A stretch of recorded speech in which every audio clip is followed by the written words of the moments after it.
Story start होती है और हमें डेजर्ट को दिखाया जाता है, जहाँ कुछ लोग इलीगल तरीके से मकड़ियाँ पकड़ने के लिए आए हुए थे। ये स्पाइडर्स बिल्कुल भी आम स्पाइडर्स नहीं थे। इन स्पाइडर्स में जहर पाया जाता था और इनकी मार्केट में डिमांड भी बहुत ज़्यादा थी। इन मकड़ियों को ढूंढने में लगे हुए थे और तभी इनमें से एक आदमी को वो हॉल मिल जाता है जिसके अंदर बहुत सी मकड़ियाँ थी। अब वो आदमी वहाँ पर स्प्रे करता है। स्प्रे करते ही वहाँ से बहुत सी मकड़ियाँ एक साथ बाहर निकलती हैं। उन डेंजरस स्पाइडर्स में से एक इनके साथी को काट लेता है। दर्द की शिद्दत से इनका साथी तड़पने लगता है, लेकिन ये लोग इतने बेहिस थे कि सिर्फ अपने काम में ही लगे रहते हैं और अपने फ्रेंड को तड़पता हुआ वहीं छोड़ देते हैं। इसके बाद हमें मूवी में फ्रांस का सीन दिखाया जाता है, जहाँ पर कैलिब नाम का लड़का चोर बाजार में चीज़ें बेचने के लिए आया था, जो उसने लोगों से चोरी की थी। अब जो पैसे उसे मिले थे उनसे वो ज्वेलरी बाय करता है और उसी शॉप पे रखा हुआ इसे स्पाइडर नजर आता है। इंसेक्ट्स को पालना कैलिब की हॉबी थी, इसीलिए वो इस जहरीले स्पाइडर को भी खरीद लेता है। इसके बाद कैलिब अपने घर वापस आता है। हम देख सकते थे कि उसके घर की बिल्डिंग बहुत ही नकारा थी, क्योंकि कैलिब और उसकी बहन फाइनेंशियली स्टेबल ना होने की वजह से स्ट्रगल कर रहे थे और इस बिल्डिंग में कैलिब अपनी बहन के साथ ही रहता था। कैलिब की मॉम की डेथ के बाद अब ये लोग अकेले पड़ गए थे। कैलिब अब स्टोर में आता है जहाँ उसने बहुत से शूज़ रखे हुए थे। इसके बाद कैलिब का फ्रेंड आता है जो इसे बताता है कि आज उसने एक साइकिल चोरी की। उसकी बात सुनकर कैलिब को उस पर गुस्सा आता है। हालांकि कैलिब तो खुद भी एक चोर ही था, लेकिन इन्होंने डिसाइड किया था कि ये लोग अब चोरी नहीं किया करेंगे और कैलिब अपना बिजनेस स्टार्ट करने के लिए भी कोशिश कर रहा था। वो लोगों को उनके ऑर्डर्स पर जूते सेल करता था। अब हमें कैलब का रूम दिखाया जाता है जहाँ उसने बहुत से इंसेक्ट्स को संभाल कर रखा हुआ था। वहाँ पर इस स्पाइडर की जगह तो बिल्कुल नहीं थी, इसीलिए कैलब इस स्पाइडर को शू बॉक्स में रख देता है। कैलब की बहन अक्सर इसके रूम की लाइट्स को ऑफ कर दिया करती थी। आज भी उसने ऐसा ही किया था। कैलब अपने रूम की लाइट्स ऑफ देखकर अपनी बहन पर गुस्सा करता है, क्योंकि उसने अपने रूम में जो इंसेक्ट्स रखे हुए थे वो लाइट ऑफ होने पर या कम टेम्परेचर पर मर जाया करते थे। कैलब अपने भाई से कहती है, तुम अपने रूम की सारा दिन लाइट्स को ऑन रखते हो, जिसकी वजह से इतना बिल आता है कि जिसे पे करने के पैसे तक तुम्हारे पास नहीं होते। कैलिब अपनी बहन को बताता है कि वो बिजनेस स्टार्ट करने के बारे में सोच रहा है और बहुत जल्द ही वो चीज़ों को मैनेज कर लेगा, और फिर अपने रूम की लाइट्स ऑन करके एक नया शू बॉक्स लेने के लिए वहाँ से चला जाता है। अब हमें कैलब को एक पार्टी में दिखाया जाता है जो उसकी मॉम की फ्रेंड की थी। अपनी मॉम के मर जाने के बाद वो उन्हें अपनी मॉम ही समझता था और जो इयररिंग्स कैलब ने शॉप से बाय किए थे वो भी इन्हीं के लिए थे। कैलब उन्हें गिफ्ट देता है जिसे देखकर वो बहुत खुश हो जाती हैं और कैलब से कहती हैं, आज अगर तुम्हारी माँ जिंदा होती तो तुम्हें देखकर बहुत खुश होती।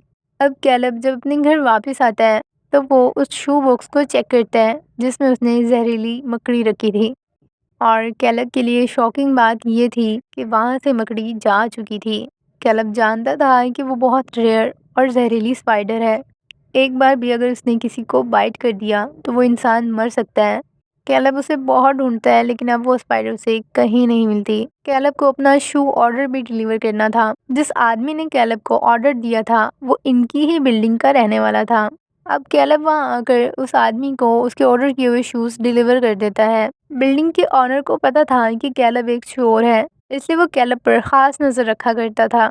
अब हमें उस लड़के को दिखाया जाता है जिस कैलब से शूज बाय किए थे। वो शूज को ट्राई करता है और तभी उसकी नजर बहुत से स्पाइडर्स पर पड़ती है जो कि शूज से बाहर आ रहे थे। ये वही स्पाइडर्स थे जिसे कैलब बाय करके लाया था और एग्स की वजह से अब उनकी तादाद बहुत बढ़ चुकी थी। इनमें से एक स्पाइडर इस आदमी को काट लेता है और इसी वजह से वो आदमी तड़प तड़प कर वहीं मर जाता है।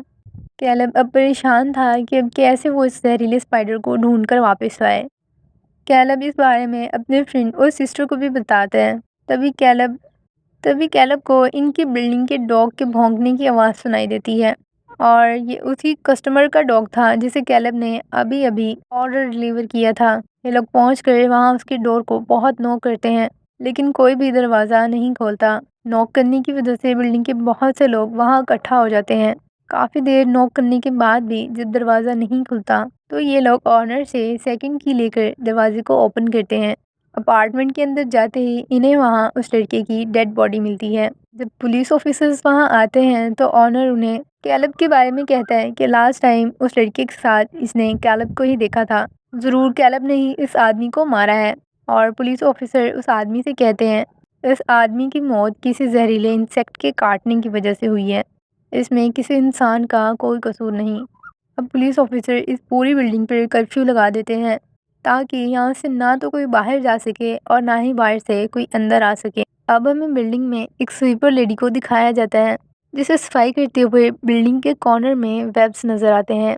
ये देखकर वो वहाँ पर स्प्रे करना स्टार्ट कर देती है और तभी एक बहुत बड़ा स्पाइडर आकर उस पर अटैक कर देता है और वहीं वो औरत तड़प तड़प कर मर जाती है। मूवी के अगले सीन में हमें कैलब की बहन को दिखाया जाता है जो कि वॉशरूम के वेंटिलेशन में स्पाइडर्स को देखती है। उन्हें देखकर वो चीखना चिल्लाना शुरू कर देती है। अब कैलब और उसका फ्रेंड आवाज सुनकर फौरन वहां आते हैं। कैलब उस स्पाइडर को पकड़ने की बहुत कोशिश करता है लेकिन ये इसके हाथ नहीं लगती और एंड पर स्पाइडर तंग आकर उसे मार देता है। अब वेंटिलेशन के अंदर देखने पर इन्हें वहाँ बहुत से स्पाइडर्स नजर आते हैं जिन्हें देखकर कैलब डर जाता है। अब कैलब का फ्रेंड कहता है कि हमें यहाँ से फौरन निकलना होगा वरना ये जहरीले स्पाइडर्स बाकी लोगों की तरह हमें भी मार डालेंगे। कैलब कहता है कि हम ज़रूर यहाँ से बाहर जाएंगे लेकिन उससे पहले हमें बिल्डिंग में मौजूद बाकी लोगों को भी बचाना होगा क्योंकि इस स्पाइडर को मैं यहाँ लाया था, इसलिए यहाँ मरने वाले हर एक इंसान की मौत का जिम्मेदार मैं खुद को मानता हूँ।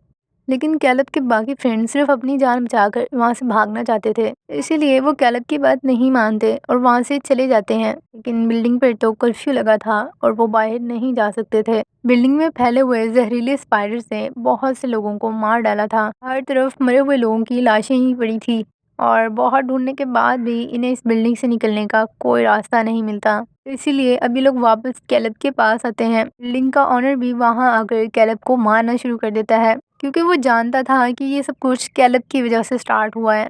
अब वो कैलब के अपार्टमेंट में वहां सबूत ढूंढ रहा होता है ताकि पुलिस ऑफिसर्स को दिखा सके और प्रूफ कर सके कि ये सब कुछ कैलब ने ही किया है। और इसी चेकिंग के दौरान वो इनके वॉशरूम की डोर को ओपन कर देता है जिसकी वजह से वहाँ से बहुत बड़े बड़े स्पाइडर्स बाहर आ जाते हैं। अब ये सभी लोग उस अपार्टमेंट से भाग रहे होते हैं और तभी इनमें से एक लड़के पर स्पाइडर अटैक करके उसे मार डालते हैं। ये सब देखकर वो सभी लोग बहुत शॉक्ड थे। कैलब अब बाकी लोगों को बताता है कि इस बिल्डिंग के पार्किंग एरिया से बाहर निकलने का एक रास्ता है, इसीलिए ये सभी लोग उस पार्किंग एरिया की तरफ जाते हैं। लेकिन यहाँ भी एक मसला ये था कि पार्किंग एरिया में बहुत अंधेरा था। वहाँ पर लगे हुए लाइट सेंसर सिर्फ 1 मिनट के लिए ऑन होते थे और अंधेरे की वजह से स्पाइडर्स का इन पर अटैक करना बहुत आसान था। लेकिन अब इनके पास कोई और रास्ता नहीं था, इसीलिए पार्किंग एरिया में मौजूद डोर से ये लोग बाहर जाने की कोशिश करते हैं। लेकिन उस डोर को भी पुलिस ऑफिसर्स ने सील किया हुआ था क्योंकि इस सिटी की पुलिस नहीं चाहती थी कि इन्फेक्टेड लोग बिल्डिंग से बाहर आए और ये इन्फेक्शन पूरे शहर और मुल्क में फैल जाए। इसीलिए वहाँ की गवर्नमेंट का यही प्लान था कि यहाँ पर बचे हुए लोगों को स्पाइडर्स के साथ ही मार दिया जाए। ये लोग मदद मांगने के लिए डोर को बहुत बार नॉक करते हैं लेकिन वहाँ इनकी मदद के लिए कोई नहीं आता। पुलिस ऑफिसर्स ये जानते हुए भी कि दूसरी तरफ इंसान है जो इनसे मदद मांग रहे हैं, उस डोर को ओपन नहीं करते हैं बल्कि वहाँ तो जहरीली गैस को छोड़ दिया जाता है ताकि बचे हुए लोग इन स्पाइडर्स के साथ ही मर जाएं। उस जहरीली गैस से बचने के लिए अभी लोग वापस से अपने अपार्टमेंट में आते हैं। काफ़ी टाइम गुजर जाने के बाद जब पुलिस ऑफिसर्स को लगता है कि ये लोग मर चुके होंगे तो वो लोग इस डोर को ओपन कर देते हैं। पुलिस ऑफिसर्स जब बिल्डिंग के अंदर आकर चेक करते हैं तो वहाँ कैलब और उसके फ्रेंड्स अभी भी जिंदा थे। कैलब अब पुलिस ऑफिसर से लड़ना स्टार्ट कर देता है, तुम लोगों का काम हमें सिक्योरिटी देना है, हमें बचाना है और तुम सब लोग मिलकर हमें ही मार रहे हो।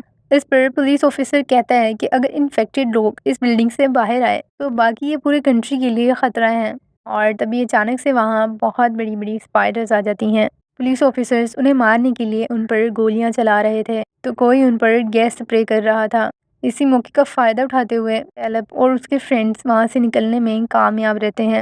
अब हमें काफ़ी टाइम बाद का सीन दिखाया जाता है जहाँ कैलब, उसकी सिस्टर और उसके बाकी फ्रेंड्स अभी भी जिंदा थे और अपनी नॉर्मल ज़िंदगी गुजार रहे थे और आज उनकी इस बिल्डिंग को गिराया जा रहा था जहाँ उन्होंने बचपन से लेकर अब तक ज़िंदगी गुजारी थी, इसीलिए ये लोग उदास थे। मूवी के एंडिंग सीन में हमें दिखाया जाता कि कैलब के पास अभी भी एक जहरीला स्पाइडर था जिसे उसने अपने पास छुपा कर रखा हुआ था। कैलब उस स्पाइडर को ले जाकर जंगल में छोड़ देता है और इसी के साथ ही ये मूवी यहीं एंड होती है।